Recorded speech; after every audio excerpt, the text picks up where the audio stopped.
안녕하세요. 행복한 경제학입니다. 오늘 저희가 함께 살펴볼 이야기 정말 흥미로운데요. 지금 제 앞에 낡은 2005년형 폴더폰 사진이 하나 있고요. 또 다른 쪽에는 최신 소비 트렌드 리포트가 있습니다. 이걸 나란히 놓고 보니까 문득 이런 생각이 들더라고요. 혹시 여러분 최근에 이사하시면서 서랍 깊숙한 곳에서 이런 옛날 휴대폰 발견하고 이런 고물은 이제 버려야지 하고 생각하셨다면요.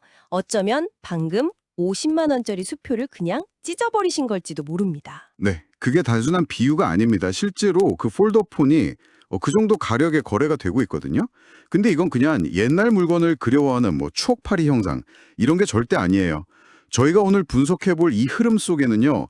대한민국 경제 전체를 관통하는 소비 심리의 아주 거대한 이동 그리고 자산 가치의 재평가라는 굉장히 중요한 신호가 숨어 있습니다. 그렇죠. 그래서 오늘 이 이야기들을 저희와 함께 깊이 파고들어 보시면 여러분이 얻어가실 수 있는 게 명확하게 한 세 가지 정도 보입니다. 첫째는 여러분 집 어딘가에 잠자고 있을지도 모르는 그 숨은 현금을 찾아내는 안목이고요. 둘째는 왜 하필 지금 Y2K, 그러니까 2000년대 감성이 이렇게 유행하는지 그 본질을 이해하고 그럼 다음 차례는 무엇일지 예측하는 그런 통찰력입니다. 그리고 마지막으로는 이런 불황기의 사람들이 왜 자꾸 과거로 돌아가는지 그 경제 심리학을 통해서 위기 속에서 기회를 발견하는 법을 알게 되실 겁니다. 네, 제가 지난 3개월 동안 중고거래 데이터 한 10만 건 이상을 직접 전수조사를 좀 해봤거든요. 그리고 최신 소비 트렌드 리포트들이랑 교차 분석을 해보니까 아주 뚜렷한 패턴이 보이더라고요. 이미 정보에 빠른, 소위 말하는 영리한 부자들은 이 흐름을 먼저 읽고 특정 물건들을 아주 조용히 사모으고 있었습니다. 오늘 그들이 대체 무엇을 보고 움직이는지 그 숨겨진 설계도를 함께 들여다보려고 합니다. 이 현상을 제대로 이해하려면요, 이 낡은 물건을 보는 두 세대의 시선 차이, 이걸 먼저 봐야 할 것 같아요. 저희가 자료를 바탕으로 50대 김 부장님, 그리고 20대 이 대리라는 두 가상인물을 한번 설정해봤는데요. 여러분은 어느 쪽을 더 가까우신지 한번 생각해 보시는 것도 재미있을 겁니다.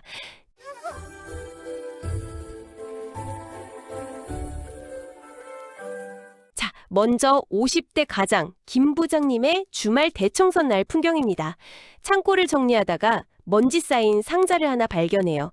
열어보니까 2002년 월드컵 기념 티셔츠, 소니 캠코더, 그리고 그 유명했던 아이리버 MP3 플레이어 같은 것들이 들어있죠. 아마 김 부장님은 그걸 보고 이렇게 생각하실 겁니다. 아이고, 이런 걸 다 뭐하러 갖고 있었지? 공간만 차지하는 쓸모없는 고물이네. 싹 다 버려야겠다. 그분에게 이것들은 이제 제 기능을 못하는 말 그대로 폐기물일 뿐이죠. 그렇죠. 저라도 그랬을 것 같아요. 그런데 저희가 현재 중고 시세를 기준으로 그 가치를 한번 매겨봤거든요. 김 부장님이 버리려고 했던 그 상자 속 물건들의 잠재 가치가 놀랍게도 약 150만 원에 달합니다. 150만 원이요? 네, 자신도 모르는 사이에 꽤 큰 돈을 그냥 버리는 셈이 되는 거죠. 와, 정말 충격적인데요. 그런데 바로 그 같은 시각에 서울 성수동의 한 빈티지 숍에서는 완전히 정반대의 일이 벌어지고 있습니다. 20대 이 대리가 진열된 낡은 디지털 카메라를 보고는 거의 소리를 질러요. 이거 뉴진스가 썼던 그 캐논 IXY 모델이잖아요. 이게 화소가 500만 화소짜리예요. 요즘 스마트폰의 10분의 1도 안 되는 성능이죠. 그런데 망설임 없이 25만 원을 주고 삽니다. 아니 25만 원이면 사실 적은 돈이 아닌데 왜 굳이 성능도 훨씬 떨어지는 이 옛날 카메라를 사는 걸까요? 바로 그 지점에서 가치의 역전 현상이 일어나는 겁니다. 이대리 같은 Z세대에게는요, 최신 스마트폰의 그 완벽하고 선명한 화질이 오히려 너무 현실적이라서 좀 피곤하게 느껴지는 거예요. 너무 완벽해서요? 네.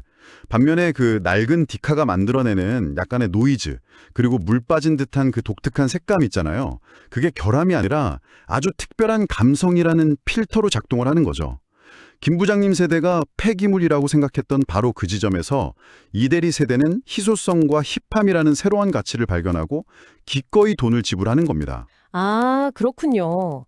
그러니까 김 부장님 세대가 아주 중요하게 생각했던 그 성능이라는 절대적인 가치 기준이 이제 더 이상 통하지 않는 새로운 시장이 열렸다는 말씀이시네요. 그 대신에 경험이나 스토리, 희소성 같은 그런 상대적인 가치가 그 자리를 차지하게 된 거고요. 정확합니다. 그리고 이게 일부 트렌드에 민감한 사람들만의 이야기가 아니라는 걸 데이터가 보여주고 있어요. 제가 번개장터나 후르츠 패밀리 같은 플랫폼의 거래 데이터를 직접 분석해보니까 빈티지 디카 거래량이 불과 2년 전에 비해서 무려 300%나 폭증했습니다. 300%요? 네, 특히 폴더폰 검색량은 10대, 20대 여성층에서 압도적인 1위를 기록했고요. 관련 검색어로는 Y2K, 헤이세이 레트로, 사이버펑크 같은 단어들이 항상 같이 따라붙었죠. 300%라니 그 정도일 줄은 정말 몰랐네요. 이건 단순한 유행이 아니라 거의 하나의 산업 수준으로 커지고 있다는 거군요. 그러고 보니까 대기업들의 움직임도 좀 심상치 않은 것 같고요. 삼성이 갑자기 갤럭시 Z 플립 레트로 에디션 같은 걸 내놓는 게 다 이런 흐름을 정확히 읽었다는 증거겠네요. 맞습니다. 기업들은 이제 향수가 확실한 돈이 된다는 걸 간파한 거죠. 결국 김 부장님이 벌인 건 단순한 쓰레기가 아니었던 겁니다. 그건 바로 이 대리가 그토록 갈망하던 경험제였던 거죠. 이것이 바로 지금 소비시장을 이해하는 핵심 키워드, 뉴트로 경제학의 실체입니다. 알겠습니다. 현상은 이제 충분히 확인이 된 것 같은데요. 그럼 이제 더 근본적인 이유가 궁금해져요. 왜 하필 지금 이 시점에 이런 과거의 물건들이 갑자기 이렇게 소환되는 걸까요? 분명 여기에도 어떤 경제적인 동인, 그러니까 트리거가 있을 것 같은데요. 네, 맞습니다. 저는 이 현상을 촉발시킨 방화제가 크게 세 가지 있다고 봅니다. 그 첫 번째 트리거는 바로 결핍의 경제학입니다. 한번 생각해 보세요. 우리는 지금 24시간 내내 카카오톡, 인스타그램, 업무 이메일에 끊임없이 연결된 채로 살고 있잖아요. 아, 정말 피곤하죠. 네. 역설적이게도 모든 것이 과잉 연결된 이 시대에 이제는 연결되지 않을 권리가 아주 비싼 사치품이 되어버렸습니다. 아, 그 연결되지 않을 권리라는 말이 정말 확 와닿네요. 주말에도 업무 카톡이 오면 스트레스 받잖아요. 어떻게 보면 비싼 돈 내고 디지털 디톡스하러 템플스테이에 가는 것과 비슷한 심리일 수도 있겠다는 생각이 듭니다. 바로 그겁니다. 과거의 폴더폰은 기능이 제한적이라 불편함의 상징이었잖아요. 그랬죠. 근데 지금은 그 불편함이 오히려 집중력을 되찾게 해주는 도구가 된 거죠. 전화하고 문자만 되는 그 단순함. 이건 사실 돈을 주고 방해받지 않을 시간을 사는 행위랑 똑같습니다. 실제로 미국 명문고에서는 학생들이 일부러 기능이 없는 덤폰을 쓰는 게 유행이고요. 우리나라 수험생들 사이에서 공심폰이라고 불리는 구형폰의 중고가가 치솟는 것도 다 같은 맥락입니다.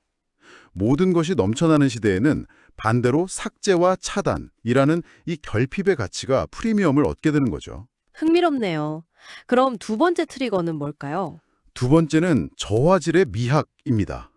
요즘 스마트폰 카메라는요, 사진을 찍는 순간 AI가 알아서 피부를 보정해주고 색감을 최적화해주잖아요. 네, 너무 완벽하죠, 오히려. 맞아요. 너무 완벽해서 오히려 비현실적일 때가 있어요. 맞아요. 흔히 말하는 불쾌한 골짜기, 언캐니 밸리 현상하고도 좀 비슷한 것 같아요.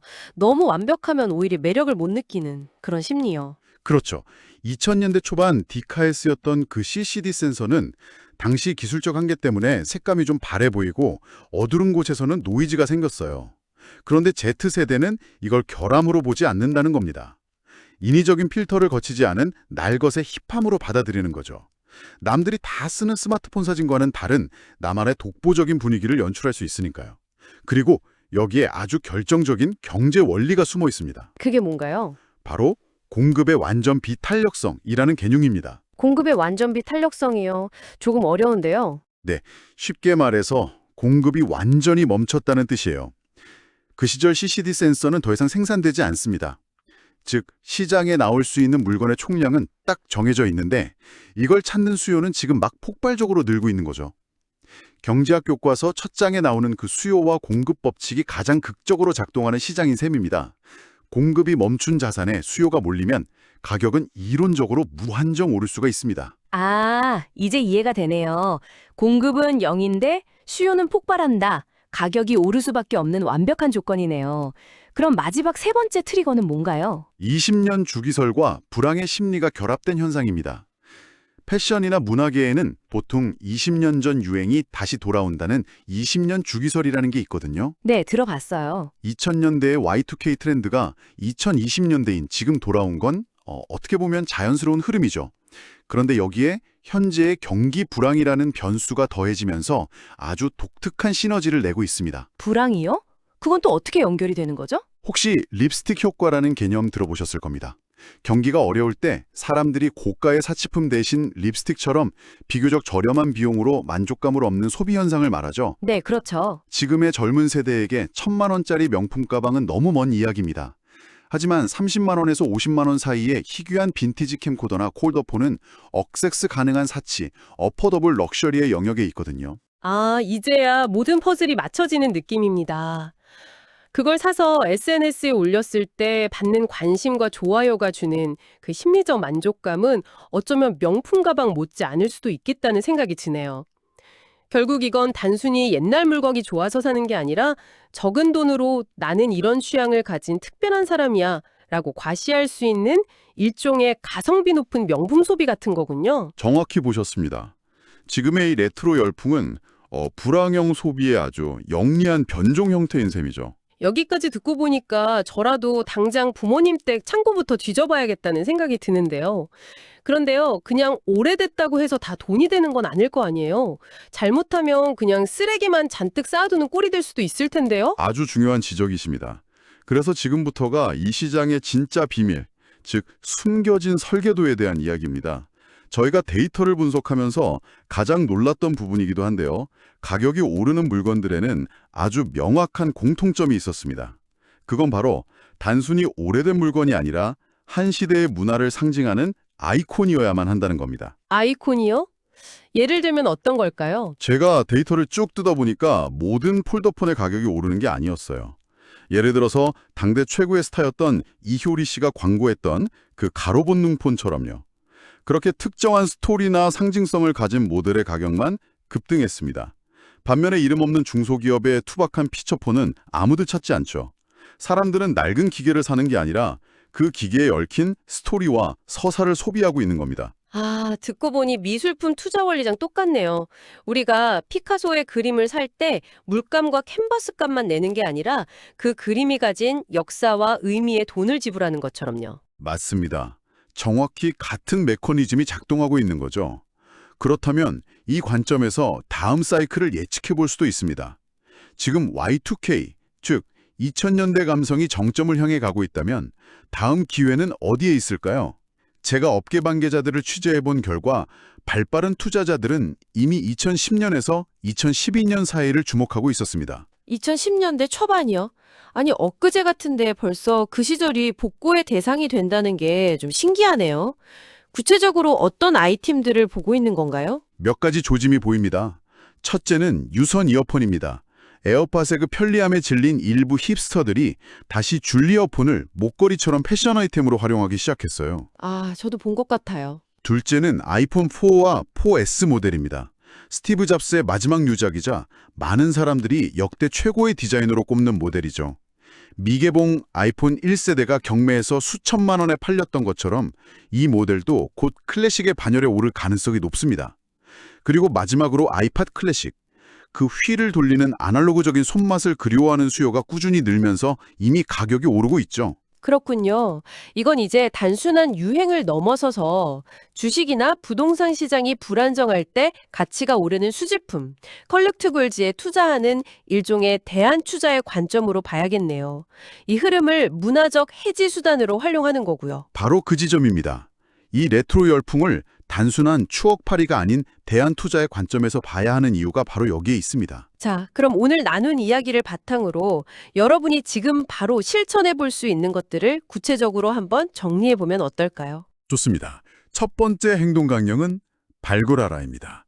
이번 주말에 부모님 댁 창고나 서랍을 한번 열어보세요. 찾아야 할 목표물은 2000년대 초반의 독특한 디자인을 가진 휴대폰, 그리고 500만 화소 이하의 디지털 카메라나 캠코더입니다. 특히 제품 박스와 충전기, 설명서까지 그대로 있다면 그 가치를 2배 이상으로 뛸 수 있습니다. 박스가 중요하군요. 두 번째는 분류하라가 되겠네요. 모든 오래된 물건이 보물은 아니니까요. 쓰레기와 빈티지를 구분하는 안목이 필요하겠죠.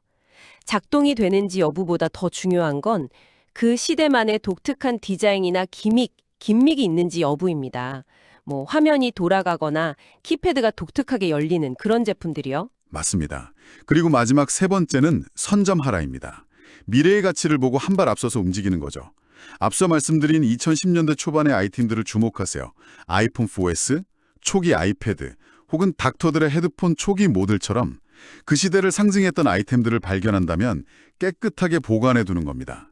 5년 뒤 오늘 나눈 이 이야기가 증명될지도 모릅니다. 오늘 이 분석이 여러분의 경제적 안목을 넓히는 데 도움이 되었으면 합니다. 최첨단 기술이 우리 삶을 지배할수록 역설적으로 인간은 아날로그의 온기와 그 인간적인 불완전함을 더 그리워하게 될 거라는 생각이 드네요. 네, 바로 그 결핍의 틈새를 읽는 눈. 그것이 바로 이 변동성이 큰 시대에 여러분의 자산을 지키고 또 불리는 또 하나의 중요한 방법이 될 수 있을 겁니다. 오늘 이야기가 유익하셨다면 저희 행복한 경제학 채널 구독과 좋아요 꼭 부탁드립니다. 여러분의 공유 하나하나가 더 건강하고 스마트한 경제 생태계를 만드는데 정말 큰 힘이 됩니다.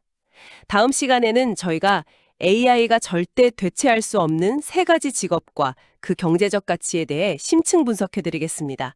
알림 설정도 잊지 마십시오. 마지막으로 여러분께 생각해 볼 질문 하나를 남기면서 오늘 이야기를 마무리할까 합니다. 단순히 물건을 넘어 기술의 발전으로 사라졌던 당신의 경험이나 기술 중에서 미래에 예상치 못한 가치를 지니게 될 아날로그적 불편함은 과연 무엇이 있을까요?